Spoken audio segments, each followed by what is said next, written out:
Welcome back to the Act Two podcast, a podcast for the real-life working screenwriter. I'm Tasha Hugh. And I am Josh Hallman. We have a very special guest today. We are a huge fan of his work, even though he doesn't know why, as he said before the podcast. He was a writer and executive producer on Midnight Mass, a supervising producer on The Haunting of Hill House. He co-wrote Gerald's Game, Ouija, Oculus, just to name a few. Jeff Howard, welcome to the Act Two podcast. Hey, thank you for having me. Hi, Josh. Hi, Tasha. Hi. So exciting. Jeff, we like to start everyone off with their origin story, how you got started. Did you go to film school? Did you always know you wanted to write? What's your moving to LA story? All the good stuff. I found a dying alien who gave me a ring, and I continued to charge it, and eventually ended up in my dreams. I was raised by like a huge movie fan, and just grew up loving movies and TV, and always thought that it would be the number one thing, and briefly thought I wanted to be an FBI agent, but then I realized it was just because of watching TV and movies, and it was really the TV and movies that were interesting. And then Raiders of the Lost Ark kind of sealed the whole deal. Like, hello, speaking our language. Yeah. Everybody I knew wanted to be an archaeologist, and I walked out like, I want to do the job of making that. You know, like it had finally occurred to me watching Raiders that somebody makes them instead of they just show up and they're sort of like, you know, historical records. Yes. Yeah, so I just grew up loving them, and I never thought, you know, I was from Baltimore. I never thought that there was a chance in the world. And then when I got out of college, I met this guy who was the Maryland Film Commissioner. And he became like a real mentor figure to me. He was like in his mid-40s and I was 20. And he would tell me these things about his failed Hollywood career. And I would be like, you know, he would tell me all this advice. And I'd be like, yeah, you know, in my mind, I would absorb it. But what I'd be thinking is, hey, just because you screwed up your life doesn't mean that's going to happen to me. Like, those things won't happen. And then everything that he ever mentioned came completely true. And I would have saved so much time if I had just listened to him. That's so interesting. I've had a few people like that where I've met as well, where you meet, or you just moved to Los Angeles and you meet someone and they tell you what's going to happen. And you're like, dude, come on. You've been here. This is not going to happen. And then like within It's not going to happen to me. No, I'm different. better, smarter, stronger. No, you're none of those things. No, you're gonna get We're kicked all down. the same. Okay, I'm sorry, Jeff. So yeah, so you were in Baltimore and then you moved to Los Angeles. Yeah, you know, for me, it was like that initial meeting of that Maryland Film Commissioner. He sent me out for like my first 5 meetings. Like, he hooked me up with people. And one of those early ones just spawned into something else. And like, literally the first time that I came to LA, like for real, you know, like really to go into rooms and things were live and everything, was I wrote a script in 1996, I think, that Arnold Schwarzenegger's agent got a hold of. And they just loved it. And they were like, we want you to come out. We're going to fly you out. We're going to put you up in this hotel. And we want you to go meet Arnold and go talk to him. And my very first time, you know, I walked out and they're like, wait outside this trailer, you know, so like just standing there. Whoa. And, you know, just waiting. And they're like, you know, go to this place in Santa Monica. You know, it was the Thomas Guide days and I was just completely lost. And it was like, stand here. And I stood there for about 20 minutes and then the door opened and like the Terminator walked out. Like, he was completely dressed in the Terminator costume, the whole thing. And it was so strange. And they were shooting, it was at James Cameron's place in Santa Monica, it turned out. And they were shooting a Terminator 3D ride in like the, you know, 95 or I don't know, it was way early. They were shooting this ride for a couple of days and my writing partner at the time and I got to sit and watch for a couple of days, like over this thing. And like Schwarzenegger walked out and he came down the little steps from his trailer and he goes, the currency guys. And then he left and we never talked to him again. Like, that was it. That was the entire experience. But we did get we watched Cameron work for a few days. And I just remember my most enduring thing of the whole thing was like, he had a guy opening and closing a shutter. And every time he would open and close the shutter, he would say, cue effect. And I was like, dude, it's a shutter, like against a green screen. Like, it's so silly. It seemed very silly to me at the time. And then, you know, we would sneak around and we snuck into the back. And when we got in the back, there were just zillions of scale models of the Titanic, you know. And we had just, you know, it was right at the time that you heard he's going to go off and make this movie. And I just remember I turned into my writing partner at the time and saying like, who's going to watch this? Like, what's the audience for this movie? You know? So like, always in touch with Already the zeitgeist. thinking like a manager there. Yeah, but also completely wrong. Like, you know, just yeah, like, you exactly. know, no connection to the zeitgeist whatsoever. I feel like if like that would have happened to me, I'd be like, I'm destined for greatness. This is it. That's a crazy Hollywood story. Like, that's amazing. We had a lot of opportunities early on, my first writing partner and I, and honestly, we were just huge fans of this band, The Replacements, who just burned every opportunity they ever got and screwed up every aspect of their career. And I think we just emulated them so successfully that, that like to our own detriment, we took that road a little too long. I mean, let's kind of get into that a little bit, if you don't mind, because I always feel like that's the juicy stuff. For example, your IMDb. It says there's a movie called Permanent Damage listed in 1992, and then suddenly Oculus in 2013. And you also mentioned a writing partner early on before you had even moved to LA. So can you kind of walk us through the Jeff Howard, the writer, during that span of time? I worked with a guy named Chris Butler, who was like the only person in my life I've ever thought of as a brother, who died about a year and a half ago of ALS, which is just so strange to think every day. It's like very strange. Like every day at some point I remember and I'm like, oh man, that's all, that's the worst thing that could have ever happened, especially to Butler. And mostly just feel for his kids. He's got like 2 teenagers and everything. But we started together. He was the funniest person I ever knew. We sold 3 or 4 things together in the early days. And then he just sort of grew up into a family and a day job and all that kind of stuff. And I migrated to LA. We stayed in, we sold a couple of things first. The very first thing we ever sold was a script called Strange Love to Neil Moritz. It was another one of those things that was just the stupidest story that you could ever imagine. Like we had a manager by that point, and she sent us out to a bunch of meetings, and one of them was with Neil Moritz and his guy. And we had 5 ideas on a list on a Friday afternoon, and it was like the last idea. And we had a 7:00 flight, and they just kept talking and talking. And they were like, "Hey, well, you're from out of town. We really love this idea. Why don't you go home and write an outline, and send it in, and we'll talk about it." And we got home, and we met again on Monday morning. At my dad's little office where we used to work all the time. And we got together and we were like, we don't know anything about writing an outline or what to possibly do in writing an outline. So we just started writing the script. And we started Monday morning and we finished Thursday night because we hustled to meet the FedEx deadline, because in those days you didn't send a PDF. It was like 1998 or something. You just sent We sent it to our manager, and she read like 30 pages, she said, and then messengered it over to Moritz and his guy. And on Saturday night, his guy, Brad Luff, called me at home like the next night and was like, "Hey, this is really funny. Like, we're totally going to do this." And I thought, oh, wow, this is, And then a week later, also on a Saturday night, he called and he was like, "Amy Pascal is in. The studio's buying it. Like, we're going to do it." And it was like, It didn't exist 3 weeks before. And it really messed up my head for a long time, making me think like, oh, you meet somebody, you kick around an idea, you write it real fast and they sell it. It's like, and obviously that was never repeated again. So it's not like, it didn't become the method, but that was the first one in. For some perspective, how long were you sort of doing the slog before you got your manager and she submitted it to Neil Moritz's company? Before we got it's like 8 or 9 years. I mean, it was a really long time. I was a pastry chef and Butler had a day job at Hopkins Hospitals making CCTV entertainment for ill children. Oh, wow. It was really, that was just the kind of dude he was. Like, he literally like spent his day job making children with cancer laugh and play game shows from their rooms and stuff. And it's like, I'm a total scumbag and here I am and poor Butler's gone. It doesn't make any sense. Oh. So anyway, but yeah, just that kind of dude and really funny. And we wrote just some outrageous comedies together. And that was really the style that we were in. And then a couple of years later, when he sort of bowed out to a day job, I hooked up with a sort of a bigger writer who had the same manager that I did, just to sort of get to know him. Like, she put us together for like a lunch and we hit it off, and I pitched him an idea about Stan Lee, and he really liked it. And then we ended up going to meet Stan Lee and working with him for a couple of weeks on this thing. And then we pitched it. And like the second place that it was a story about like 17-year-old Stan Lee. And like the second studio that we left, we got this call from our manager and she was like, there's millions of lawsuits. They're embroiled in lawsuits. It was back in the day when everything was going wrong and his relationship with that company that he works with was, contentious. And she's like, there's millions of lawsuits. Nobody even knows if he owns his own name. Just get in your car and go. And I was like, and that was the end of that.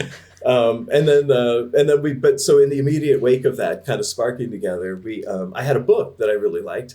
And there was one little chapter in it that I thought was a good idea. And we ended up pitching it around town. And we had offers from like Working Title with the Coen brothers And we had Imagine with Ron Howard, and we had Ridley Scott, who ultimately called us in and like sat us down and told us that he couldn't commit to making a movie in locations like our movie was set at the time, just because his daughter was ill and he really wanted to spend time with her. And it was like, wow, what a weird personal conversation to call you in to have, but it felt like he liked it. Then it was like, well, we worship the Coen brothers, but it was like, well, if we go with them, we'll immediately be fired and they'll rewrite it and it'll be great, but like it won't be anything to do with us. So we went with Ron Howard largely because we were like, well, we won't get fired, like we'll be the writers. Yeah. So anyway, that was the first big one. That still might be the most amount of money I ever got for a script. Which one was that? It's called, it was called Severide, which was the name of the guy that it was about. It was a really good story. It was like a nerdy World War II radio journalist. It crashes on a plane. It was a true story. Like crashes on a plane with a bunch of, action heroes. And everybody else gets hurt except Severide, the nerd, the Frasier. And they landed in between headhunters and a Japanese base in the Himalayas. And he sort of guided them out through 17 days through the dual dangers.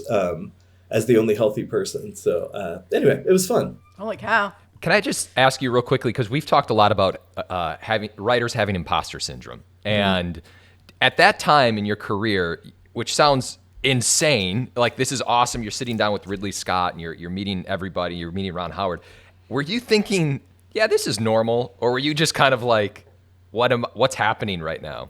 I had fantasized a trajectory for a really long time, like in that studio system, and then and got in there and sold a bunch of stuff within that studio system, but found it unsatisfying because ultimately everything would die in the system. And you'd make a living, but you'd go home every holiday season and talk to people, and they'd be like, "So, what are you really doing?" And so it just got frustrating, and that's when. Like a mutual friend introduced me to Mike Flanagan, and I saw these early things that he did when he was like 19. When I sold my very first script, I met him right around the same time, and he was making these shorts on video, like literally on VHS, and they were just it was like they were like the least produced episodes of Dawson's Creek ever made, but you could see the spark of genius in how they were executed, and I just told him right away when I met him, I was like, look, if you want to. If you ever want to talk around some stuff and everything, like I just sold my first script into the real system. Like, I'd love to talk some stuff out with you. And he was like, I'll never enter the system. I'm going to do my own thing. I'm going to make stuff on video. I'm a guerrilla filmmaker. And, we kept in touch. And like 4 years later, he called and he was like, about that studio system stuff. We just started talking. And when we started talking about things, I felt more happy with the material than I had in any of the stuff I was doing alone before. Like, I felt like, wow, like I felt a real immediacy to it. And I thought that his being such a good director added a lot to that. And so I stopped doing my own thing and we threw in together and had complete corporate studio indifference for 4 years, during which time I had to go back to being a pastry chef. Meaning like you tried to pitch with Mike different things and none of them landed or sold. If you ever want to know, fresh writers, how silly the system is. When I started going to my manager and agent, and when I started showing up in meetings and bringing this kid, Mike, they would be like, why are you bringing this person? Like, what are you doing? They're like self-destructing to like take this person around. And I was like, you didn't understand. This person's more talented than anybody walking around the entire studio. Like, you gotta and then, but even, he had to demonstrate it by making that Oculus short and making Absentia stuff. And then once people saw that, they were like, oh yeah, he's the real deal. But it wasn't until they saw it that anybody else could kind of see it. That's interesting. That was definitely going to be one of our questions. Is you've collaborated with Mike Flanagan on numerous things, it sounds like, but most notably Haunting of Hill House, on Midnight Mass, right? Oculus, Ouija, Gerald's Game. You talked about how that working relationship started, but you mentioned that once you started working with him, sort of the level of writing became different, or you started thinking differently about writing and started kind of abandoning what you were doing previously alone. Can you talk a little bit more about that? Yeah, before it was big studio system stuff, Gotcha. those big ideas that had sold as giant specs when I was in college and after and pursuing and everything. And that whole world, and I really liked it, and I still love that kind of material, but it occurred to me that, when we talked about what we were going to do together, the first thing that we worked on wasn't a horror thing at all. It was a really heartfelt thing that we ended up like placing with a really well-known director who was going through some stuff at the time, and it really became a weird situation. But then when it became the horror stuff, it became very real, because that was entering an arena where you could make something, you know what I mean? Like where it could go from being a development thing and like a good lifestyle to an actual thing that would come out in theaters that we would make. And that was exciting. So it was really his talent as a director that first made me feel like, okay, you've been on a route for 10 years. You've been following a path. Abandon it and go down this path, because this is the path towards getting stuff made that you can be really proud of. So that's what I did. It's a path to getting stuff made, because he was so talented, but at the time people didn't quite believe in him yet. So like, what were you seeing about him as a director or as a collaborator with your writing that like made you feel like, oh, this is finally it. This is the thing that I need to be making. You could just see him, but really it was you could just see the stuff that we were doing. Like it started appearing on the page, and then you could see it translating as a movie, and you could see how you'd market it, and you could see who you'd cast in it and all that stuff. And we went through a phase. We wrote 4 of the best scripts that we've ever written together. 3 of the best scripts we've ever written together over a 4-month period in like late 2012 or something. Like we wrote OCULUS, the movie that became Before I Wake, which we called Somnia, and another script that got bought by a production company that just sort of, I think, disappeared ultimately. But yeah, we did all 3 of those in like a 4-month burst. And it was just like a really concentrated effort that was completely designed to like place us within the industry and let us get a really good grip hold on everything. What we did was, Flanagan was a talented director. Together, we were a really good combination of writers. And we approached it from a place of, we're going to do stories we're interested in, but we're not going to take our eye off the marketing ball and the ability to sell these things too. So that's, we stayed focused on that. And then the first thing that came out, Oculus, was like the absolute opposite of that. Everywhere we went, people were just like, we don't want an anthology movie. We don't want an anthology movie. And then one day just sort of cracked how to make it not an anthology movie. Because it was a short first, and then once it was cracked about how to make it not an anthology movie, like it just really flowed easily from there. Just to confirm, you said you wrote 3 scripts in a 4-month period?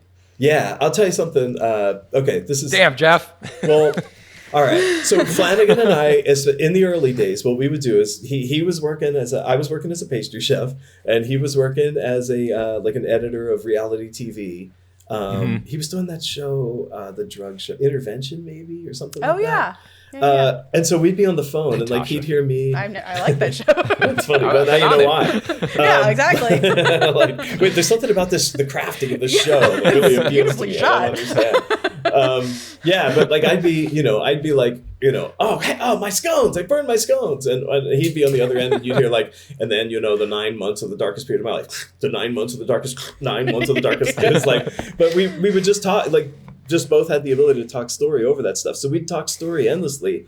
But then when it came time to write the script, we would have worked it all out ahead of time and put it on paper, and then we'd lock into a place, and just like sort of that strange love thing I told you before, there was a specific place for each one of those scripts in Studio City that we went to rent, and we went in on a Monday and we left on Thursday, like just every time with the draft. And with Oculus, it was almost like those first 2 movies and the first like 4 or 5 scripts that came out of that batch all never really changed, like it was a really weird thing. They just sort of they fell out of one really interesting period of creativity that just made these little diamonds that didn't need to be messed with as they worked their way through the system. They really landed. The only time Before I Wake had some budgetary stuff that screwed it up, but other than that, they sort of existed as they were conceived.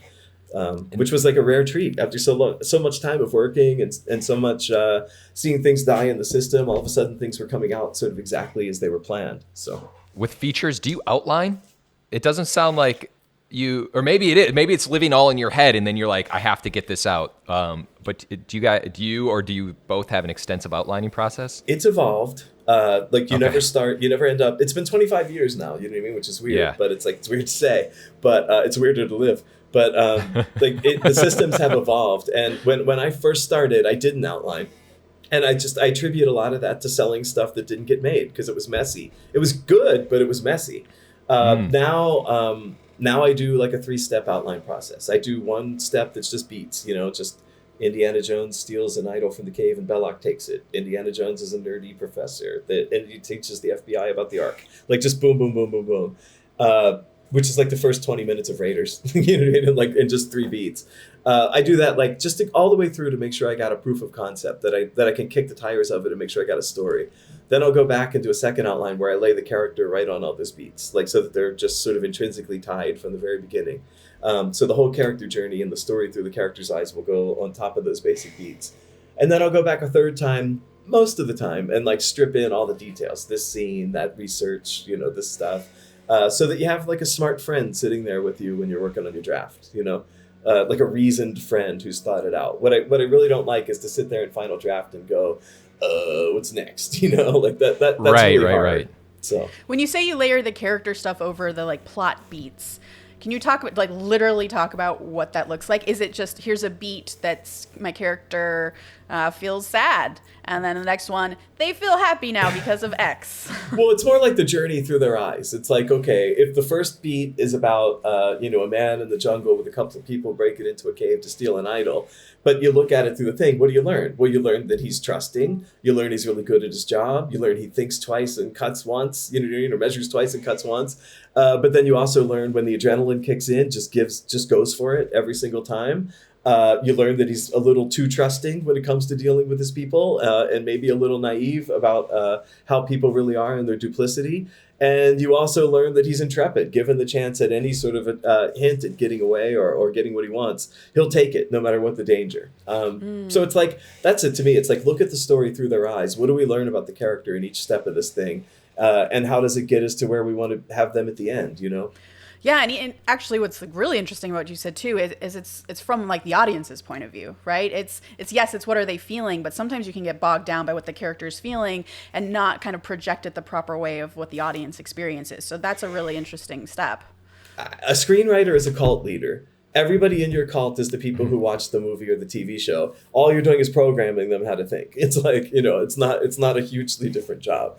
But the great thing about like when you write something like that is they watch it and everybody thinks they're the one who figured it out, or they're the one who understood this thing and they're the only, you know what I mean? And they're the only one. And it's like, no, there were breadcrumbs laid all along the way that you followed to come to the conclusion that you were the only one who could figure it all out. Yeah, absolutely. That's kind of the fun of being a writer, is tricking them in a way. So then when you do that third layer of sort of the more details, and when you have that sort of 50,000-foot view of your character, is part of those detailed breadcrumbs, like do you get in there with, you're going to know he's intrepid because of this thing that he does? Do you get as specific at that stage? Yeah, exactly. It's only later that I worry about scenes, because the problem is if you commit too early to breaking things into scenes, as writers who partially think we're God and partially hate ourselves, we fall in love with the stuff that we do, you know what I mean? And it's like, once you create a scene, you are loath to get rid of it or cut it or alter what it means or chop it into, you know, a third of what it was. So I try to wait until the last minute to get into being committed to scenes, because that's very 70s, the most 70s sentence I've ever seen. But I try to wait very late to commit to what the scenes are going to be, because I don't want to fall in love with anything that turns out to be unnecessary. Yeah, so. I feel the same way. I was just having this conversation yesterday with a writer. He's like, just write your spec. I'm like, but I feel like if I do right now, I'm gonna now that first draft is the draft, and I don't think it's there yet. There's a magic that happens when you type fade out, where this thing is released into your brain that tells you that you've just created the best thing that was ever made, and like you should send it to 27 people, and like you've revolutionized the way that we feel about movies, you know what I mean? And it's like but simultaneously it's the worst thing you've ever written in your entire life. Yeah, or like 2 hours later you flip through and you take like those lucky flips through and you're like, oh no. Or, you know, the best thing is a month later when you realize like every missed connection and every piece that you didn't quite get in there, and it's like, anyway, that's why writers send emails with headings like, if you haven't opened that draft, you know, read this one. Yes. Oh God. You kind of were just talking about your characters, and you write such complex characters in the best possible way, right? There's a lot of depth to your characters. Do you spend a lot of time thinking about character when you're going into writing, or like is this a natural thing? to say it's a natural thing makes you sound like a real jerk. You know what I mean? But I will say I don't spend a lot of time thinking about it. I do like to walk through the whole thing in the eyes of a particular character, and then walk through it in the eyes of another one and another one until I feel like I know the whole thing from those different points of view. I always try to go through, and whatever the ostensible villain is, if it's a mirror or it's a house or it's a whatever, just try to walk through and look at it from that point of view. You know, what's it really doing? Like, what's it up to?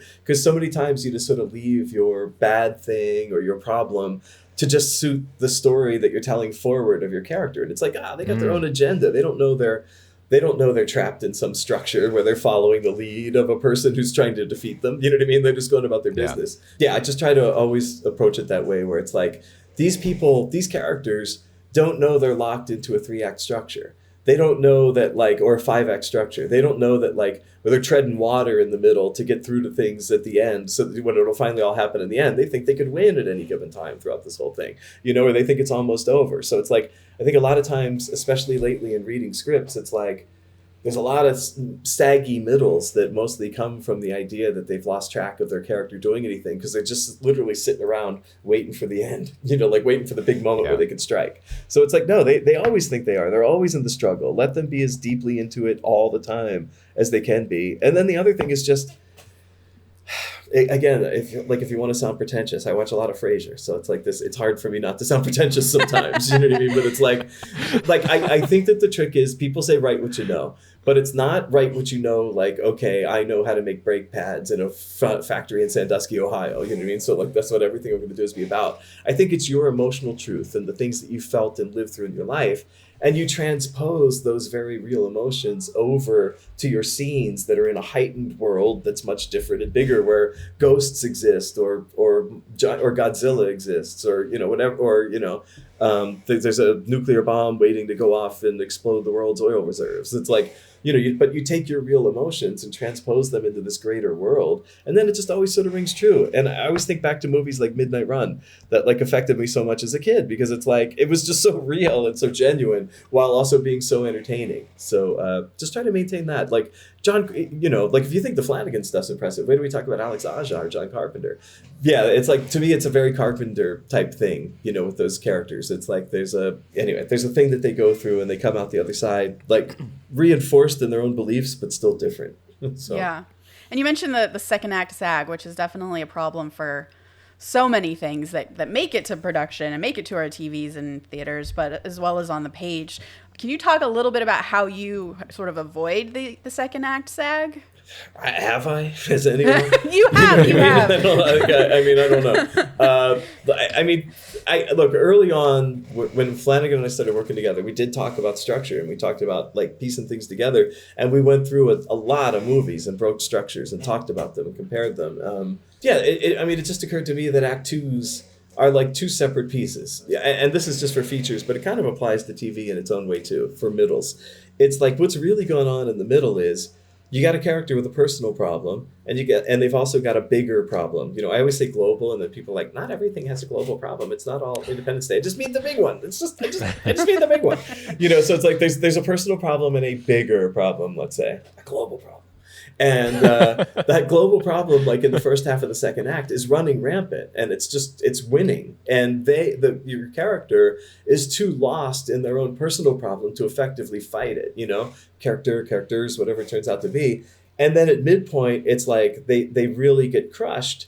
And out of that being crushed comes a moment where they realize, like, okay, well, if I can change this thing, I can attack this thing and do better. And then it's like in the second half of that bit, which is shorter than the first half of a second act is a little longer than the second half of a second act, because you want to go faster and you want to ramp downward as you're going. In that second half of the second act, the character puts aside their personal problem for a while to focus on this thing, and they get close and closer and closer to defeating it, until there's like, you know, they finally realize like there's a giant rug pull at the end of it where they start back at zero essentially for the finale. But in that time, by putting aside their personal problem, they've kind of fixed it. So now they reattack this global problem, like one big time, and go after it and win. And it's like, once I realized that like 99% of feature films operated that way, it became a lot easier. And then the trick becomes, like Billy Wilder said, like hide the medicine. Like the trick becomes, do stuff like that, but don't let them see that scaffolding. Kick it all away later. Mm-hmm. And how do you do that? characters and scenes that make you not realize that it's passing by, and never having somebody say, gee, I think we ought to put together a guerrilla army and go attack this fascist militaristic base that's taken over the city. You know what I mean? It's like like if you ever need to say that, you got to go back and make sure you don't need to by that time. You know what I mean? Like you got to go back and make sure that the audience is like, this dude's got to put together a guerrilla army and go fight the crypto fascist army that's at the center of the bubble. You know what I mean? It's like they got to be with you, ahead of you, like right in that moment, deciding that with you. You can't just tell them. And if you just tell them, that's where the sag comes, because they're just like, all right, I'm just going through the motions of being told this and then that and then this, and then there'll be a big ending. Yeah. So participate. Yeah. Exactly what my teachers used to tell me in third grade. Participate. And I'd be like, there's no chance that's ever going to happen. So. I mean, I think that's such a hallmark of your work. The twists and the big hooks that just come out of nowhere and surprise you, but feel like they're absolutely inherent to the experience. Because often you'll see a show that just has a crazy hook at the end just because they want a crazy hook to bring you to the next episode.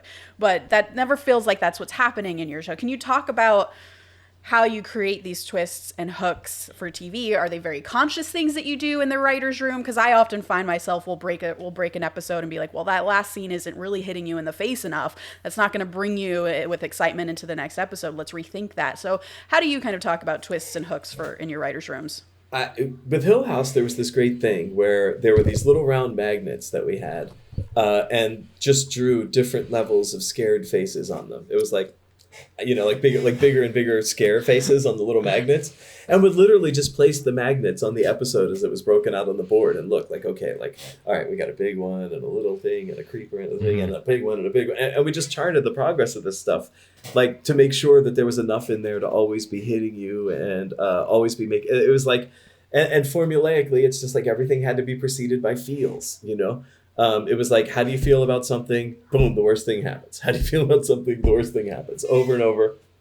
And you just go, when the performers are that good and the stuff comes together that well and it's directed that well, you kind of go along with it. But yeah, you plan all that stuff out. Even as early as Oculus, like all those cuts that occur in the movie, the back and forth in time, they're all there. You know what I mean? It was all like worked out like to the moment of what it was going to be, which is another benefit of writing with directors. Is that like you write with the director and you really get that that final thing. But another thing that we did in Hill House that I've never seen done since, and I wish would continue, is like when we were done with an episode, we would then sit there and spend a couple hours going, okay, what's every transition between scenes? Like, how do we get emotionally from one scene to the next? And make sure that we're always like bridging each thing together. And that never really happened again. And I was kind of bummed out because I really love that system. Trying to, it will be happening. The room I was in that got interrupted by the strike, when we go back, that one will be, we're doing that same kind of thing there. So it makes me feel happy. I love that. I'm going to start adding that to my rooms as well. There's just some stuff that works, you know what I mean? Yeah. It's like, and I think everybody has their own experience. And the trick about all this stuff is never just absorb somebody's whole system. Take the bits that work for you, like build them into your own. Never just try to co-opt some entire thing, but pick up little pieces here and there. For all the technique that we do, all these people who come to the Zooms, or I say it in the YouTube videos, it's like, you're never going to find a guru path. Everybody has a different way in. Everybody has a different way of doing their career. Everybody has a different way of writing. What you are going to find is like a bunch of tips that you can fold into what you do. But if you fold in any tip or trick or technique that doesn't resonate with you, you're really holding yourself back. So it's like, don't take some guru's advice ever. Listen to what they have to say and adapt it into your own system. Yeah. I think that's really great advice, and I think it's a perfect transition to another question about writers' rooms in general. It's for me, it's an endless source of curiosity how other rooms are run, just how those showrunners decide to do things, or what the experience of other writers has been. And every room is incredibly different. You could just have all the same writers, you introduce one new personality, and suddenly it's a totally different room, or you have different constraints from the studio. So for writers who maybe have never been staffed before or who are new to staffing, can you just kind of talk about what your writer's room experiences have been like, and then sort of like similar to that story, like what you feel like really does work in these rooms? I think the number one thing that works for a room is that nobody knows what anybody else's title is, and you never care, and you just sit there and exchange ideas as a bunch of equals having fun, kicking through something. And the idea that there could be any kind of hierarchy or anything in there is just antithetical to the entire idea of having a room. And I've seen some writers come in who are afraid to get started and afraid to dive in and stuff. And I just always feel like, it's not just me, I've seen other people do it too, but they always get encouraged, like, don't worry, like, say, and so I think that the number one thing the showrunner has to do is create a safe environment where you can throw things out without worry, because it's only the fear of being, mocked horribly for something that keeps you from ever doing something. And you always end up with like a certain level of like confident contingent in a room that talk 80% of the time, and a less confident contingent that contribute from time to time, but usually say amazing things. The best part of Hill House came out of the lowest ranked, technically, lowest position writer in the room. Becca Klingel one day was just like, what if all the Cranes had already been in the Red Room and each had a different experience with it, and it was a different room to all of them? And it was like, well, that's the show. Oh, wow. You know what I mean? It was like, there's your season. So it's like, don't, and writer's room assistants and all those people, it's like, a good idea is a good idea. It doesn't know where it came from. It just fits in and works. It's like, it shouldn't matter. So I think you got to check your ego at the door. And I think you got to allow yourself to be impressed and be a fan of other people's work as they're running on one of their little runs. I think letting somebody finish a thought and really work something out and see the beauty of it, even if it runs you a little astray, is always worth it, because there's a reason they went there and there's something there. But I also just have one caution too, which is I talk to a lot of young writers or a lot of, new writers, people breaking in. The ones who are in their 40s really resent being called young writers. It's like, but it's like, in the still breaking in stage. And I just, sometimes there's a misconception about that job of being in a room. And it's like, what's the room really about? Well, while you're breaking episodes or the season, it's the time to be as creative and innovative and interesting and throw things out as you possibly can. And it's like, that's your time to shine and do all your stuff and express yourself entirely. Then it comes time to write these scripts, and then you got to write them in the voice of the showrunner. You know what I mean? It's like, so it's two completely different skills. And sometimes newer people have trouble adjusting to part two, where it's like, okay, well, now I got to go into this voice. Because nobody gets into this job to mimic a voice. Everybody gets into this job because I want to do stuff that I like. So it's like, just remember, when you get into that world, it's like, the good news is half of the job, 60% of the job, you get to sit around and do everything exactly like you want to do it. But for that back 40 of writing that script, if you don't write it in their voice, they're going to rewrite it, and that's what you're really trying to avoid. Like, how are you valuable in a writer's room? You write scripts that don't need to be rewritten. So anyway, I think that's super good advice, because definitely when I first staffed, I was so grateful to finally be in a room. It had been so much hard work to get there. And in my head, when I get an episode, that's my episode. My name's going to be on it. I'm going to take that picture of the TV like everyone does, and it's Tasha's episode. And then I actually got there and I was like, oh, it's not my episode at all. It's the showrunner's episode, and I need to serve them and whatever they need. And that was a huge shift I needed to make. And then as soon as I made that, like, as a showrunner now as well, that's definitely writers who understand that make my job so much easier, like in already a stressful job. But I know that there are a lot of writers who resent that aspect of it, and it's like a huge growing process for them. But again, like, as you know, like the writers you're sort of drawn to are the writers who are able to sort of check their ego at the door, and they understand their job is to serve the show. 100%. It is definitely not serving the showrunner. It's serving the show. And the pilot lays out a tone and a feel that you emulate. And if you just can't walk away and freelance too much. You can do some stuff, but you just can't walk away and just completely freelance. Have you ever been in a nightmare room? One of those rooms people have rumors about? Yeah. Yes. How did you survive? If you are a writer in that room, how do you handle yourself? I go into most rooms telling myself, this is 20 weeks, it's forever, you're going to have a great time, this is so fun. Went into this one like, this is exactly the same feeling. By week 3, it was like, well, it's only 17 more weeks. You'll get through it. It's just a blip on the radar, Nobody's personality walked in there to make a messy room.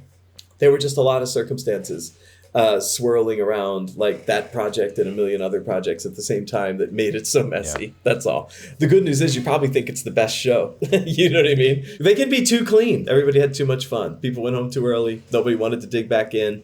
There wasn't an appetite to like really attack it. You know what I mean? And try as you might, you couldn't. There wasn't like that appetite. Like, hey, let's all like you said, hey, all of our names are on this. Let's go crush it until it's the best thing that anybody saw. It was more like, let's beat traffic. It's 2:30.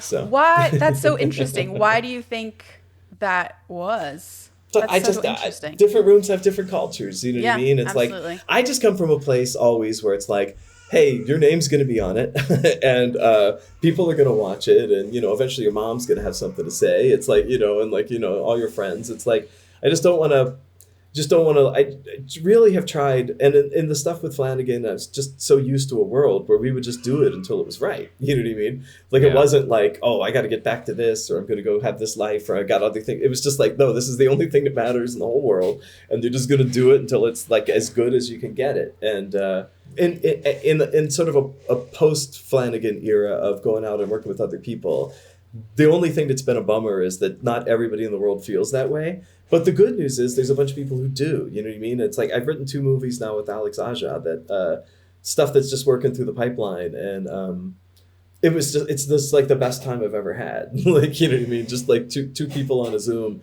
just going back and forth endlessly about stuff. Or sometimes it was 3. For the one. And it was so much fun to be with somebody else where it was like, how it's like the matchbook, you can only strike so many matches on the matchbook before it doesn't go again. It was like nice to pull out a fresh matchbook and go, hey, Alex and I are going to play. Are you in a post Flanagan era? Are you guys not working together on? We haven't written a movie together in 5 years, and we haven't worked on a show together in 3. No, I mean, it's nothing. I don't think there's anything wrong. I just think it's like, it's the world's best thing to be the writing partner of a very successful director. It's awesome. You know what I mean? What you work on is going to get made. But there's also then a level of it where it's like, these are the only times you're going to work. You know what I mean? And it's like, like after working so hard on it and really liking to do so many different kinds of things and enter so many different worlds, it was just a nice time after Midnight Mass to like branch out and do a bunch of different things. You know what I mean? Yeah. And it was that call from Resident Evil that made me feel that way. Got that call and they were like, would you like to come to work on the show? And it was like, that had never happened before. So I was like, sure. And it was like, you know what? Like, this is fun. It's a different, setup, and it's a different kind of mentality to go into work every day. And you sort of show up in a happy-go-lucky, let's have some fun way. And then other stuff started coming in, and I hooked up with John Carpenter and his amazing wife, Sandy.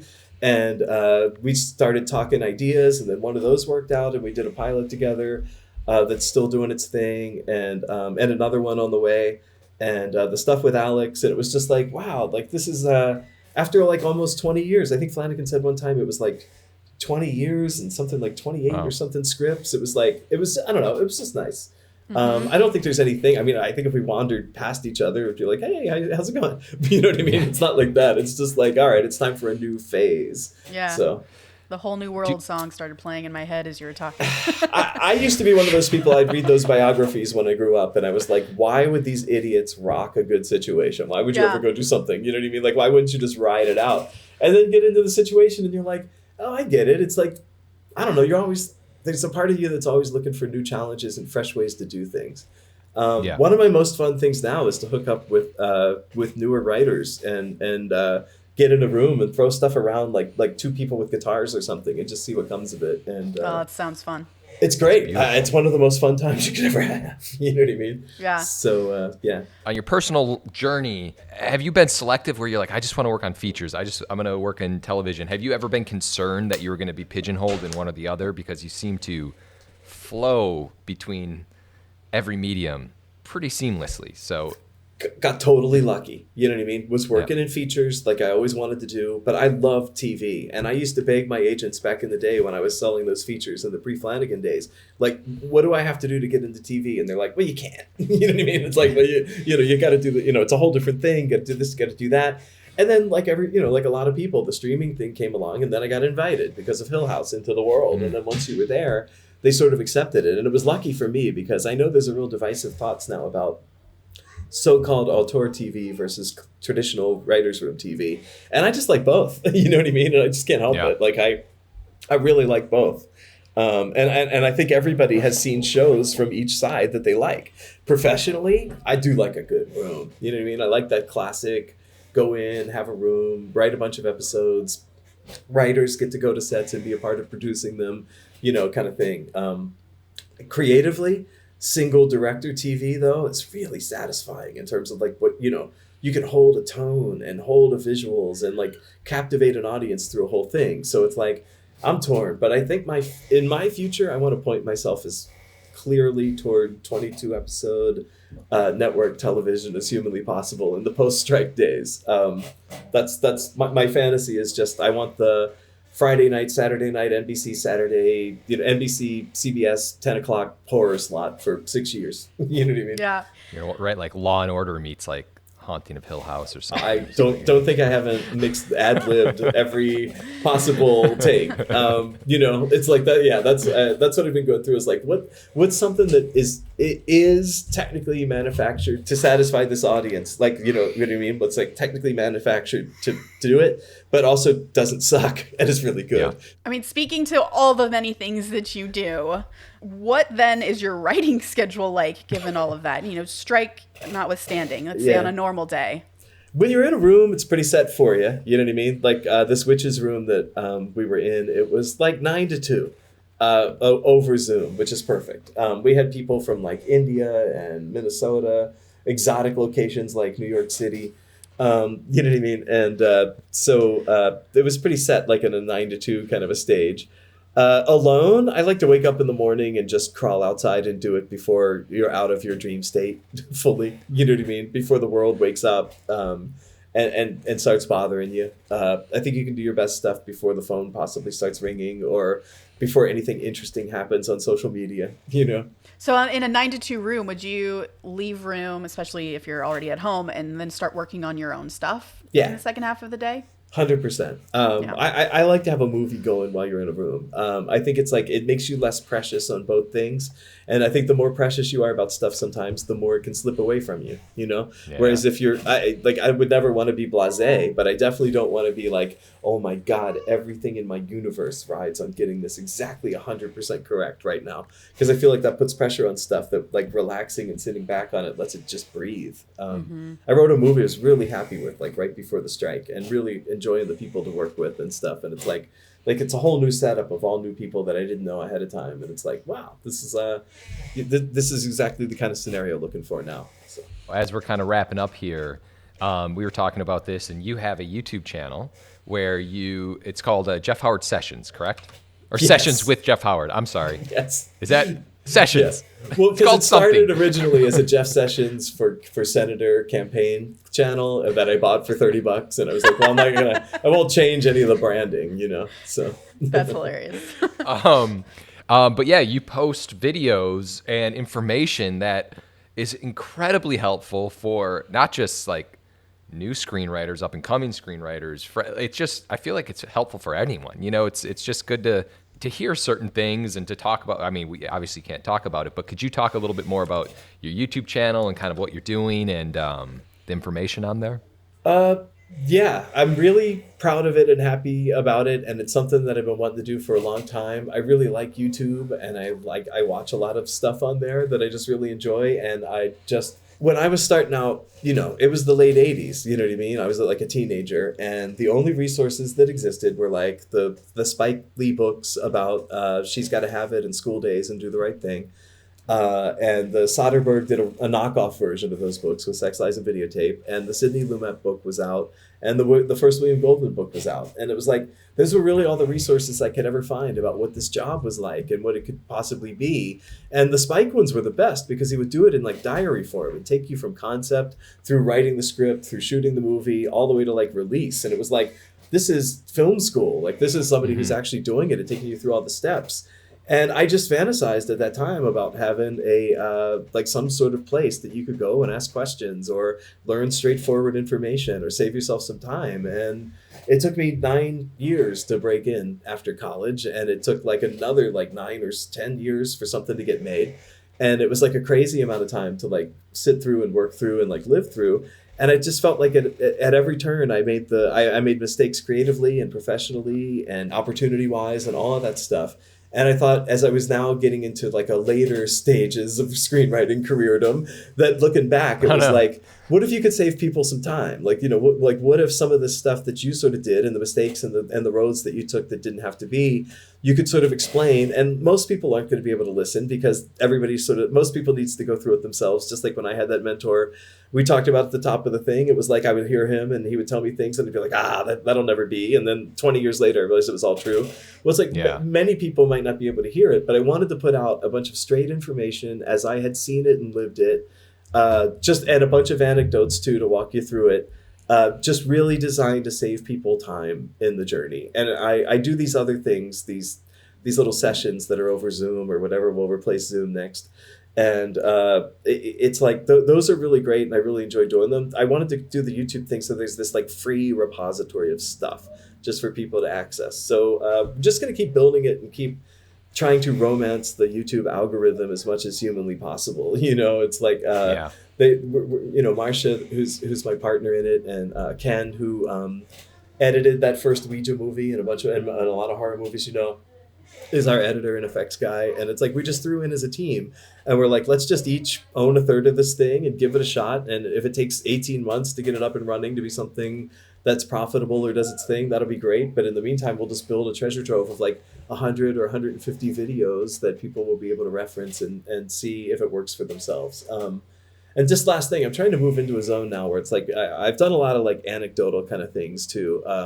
Trying to move into a zone of more hardcore writing stuff now too, more demonstrative things. Finally figured out a technique to like we're going to do a series where I'm going to write a pilot on in like a 4-section YouTube video. And it's like you just see the screen as it just sort of appears, So wow. We've done it a few times before on the Zooms with people and stuff. And it's always been so fun and like such a weird tightrope. One time I went it was meant to be 2 hours, and I went 5 hours and did 51 pages or something like that. Wow. And it was just like, they were just, so it's, I don't know. And we started with like 50 people. And when we ended, there were like 12 like people hanging in there, just like watching this thing. It was like, how could you possibly, like, why are you still here? See, that's I don't know the why I'm still kind here. of content that I would definitely be just watching. That's what we're trying to do. You know what I mean? It's just like that stuff where it's just, one of the things I love about David Fincher is he can make you watch people doing a job, and it's interesting. And it's like, I get interested in that stuff too. And to me, that's what YouTube could be. It's like, here's some good live demos. Maybe it will help, or maybe it'll teach you a few things not to do. Like whatever you take away from it is great. That you basically just pitched the Act Two network and podcast and community. That's exactly why we're here as well. Like it started because I met with, a friend of mine who's a writer, and we were like, we have so many questions and we're afraid to ask them, or we don't have anyone to ask. And because people are so kind of precious with their knowledge, or they're scared to seem like they don't know things. And so I was like, well, let's just start a community where we're okay not knowing and asking these big questions. And then and the second piece of it was I would go to these panels at the WGA or wherever, just trying to learn how to be a screenwriter. And everyone who was up there on stage would be like, yeah, and then I got an agent and I sold my first movie and then blah, blah, blah. I'm like, wait, but there are a million steps between those things that we need to talk about because I don't know how to even get to an agent, right? So like, that's kind of how this all came together as well. That's awesome, because that's the kind of stuff we're trying to talk about. And should you go after an agent first, or what should you be going after? I just wanted to say about that stuff about being afraid to pass it forward and all that. It's like, we all got into this because we're fans. Like, we love movies and TV. And it's like, if you're a professional working in this job, anything you do that would prohibit new good stuff from happening just makes you a bad fan, So like, why are you pooping upon this thing that you've spent your whole life loving? It's like, I think you blow it a kiss and thank it and help open some doors for people. I think it's the responsibility of people who are inside to open doors for people. They did it for me, and they didn't have any reason to. The two showrunners of 90210 took me under their wing in the mid-90s and just like taught me a ton of stuff, and for no other reason, and then gave me what was going to be my first job before one of them tragically died in a boating accident, and the whole thing got scrubbed. But people did it for me, and you got to do that. You want to hear a crazy thing in 2 minutes? I can tell you. Yes, please. Please. Butler and I, my first writing partner, we literally on AOL in 1996 or something, meet Jessica Klein, who died about a year ago. Wonderful woman. Her ex-husband, Steve Wasserman, they were writing partners. They ran 90210 for a few years. They were on the show for a long time. We got to know them. They took us under their wing. They were separated a couple at the time, just really lovely and interesting. but going their separate ways. And they hired us for a show that was going to be MTV, 65 episodes. It was all, blah, blah, blah. And we worked on this Bible with them and did all this stuff. Went back home for the 4th of July, and we'd been with them for months, and the phone rang. It was like, I'll call them Monday. Like, I just can't, too tired. And then found out that Steve, they had been together with their daughter on a boat to Catalina. And Steve, they were like, what are you going to do? And he was like, well, while we're waiting for the show, Butler and Howard have this script. I'm going to help them fix up. Like, hang on, let me adjust the boom. And then walked over to adjust the boom, was hit by the boom, knocked into the water, and gone. And it's just always haunted me is like this thing. It's like, you got to be good and give back to people. This guy opened doors and gave me so much confidence. And, he would say things to you like, if you can make it play, you can make it pay, and all these things. And then it's like, and then just gone, And it also taught me another quick thing, which was when you're a writing team like that, his wife, Jessica, went through a lot trying to sustain her career once he was gone. And it was just so unfair because anybody who knew them knew exactly who she was and what she did in that thing. And it was just so strange to see her really have to work to prove herself to get back into an industry where she was a showrunner. So just, a lot of lessons learned from those people. Mentors are really good. Don't close yourself down to mentorship at any level. Be there to open doors. It doesn't take anything away from you, That is quite a story. It makes me feel like I want to have you back on, Jeff, to just do an episode of anecdotes from your storied anecdotes career. with Jeff Howard. We could talk about the time Brian Grazer yelled at me for 45 straight minutes. We can talk about Jeff, why did we start with that? We can talk about Stan Lee teaching me about story and telling me how you get up stakes. There's a bunch of there's been a ton of stuff. We can talk about the night I was convinced that Morgan Fairchild was in love with me on the set of Sybil, the old Sybil Shepherd's show. All the good moments. So. Anecdotes with Jeff Howard coming soon. Hey. Sorry, people. Amazing. That's it. Tasha, should we close it out? That's it. Yeah, we've taken up enough of your time, Jeff. Thank you so much. That was fantastic. Yeah. Quote of the day. There's only one plot. Things are not what they seem. Jim Thompson. Please remember to rate and subscribe. Follow us at ActTwoWriters for more awesome writing stuff. You can follow me, Tasha, at Story Thursday on Instagram and Threads, if anyone's on there anymore, and Tasha 3.0 on Twitter. I'm Joshua Hallman on Twitter. Josh Hallman on Instagram. Jeff. Jeffrey Howard 33 on Twitter. I think that's about the only one. Sorry. And then Sessions. Yes. Oh yeah. YouTube channel. Jeff Howard Sessions. You can find it. If you go to Twitter, you'll see it all the time. You can search it on YouTube. Yeah, please. We really appreciate the support. It's like a small, dinky little starting out channel that's only existed for 2 months. And we're really trying to create a long-lasting resource. So thank you. Yeah, it seems awesome. I've already subscribed.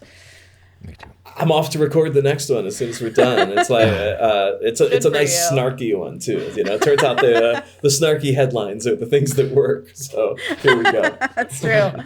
As always, the Act Two podcast is a production of Act Two, a network and support group for the everyday working screenwriter. This episode was edited by Paul Lundquist.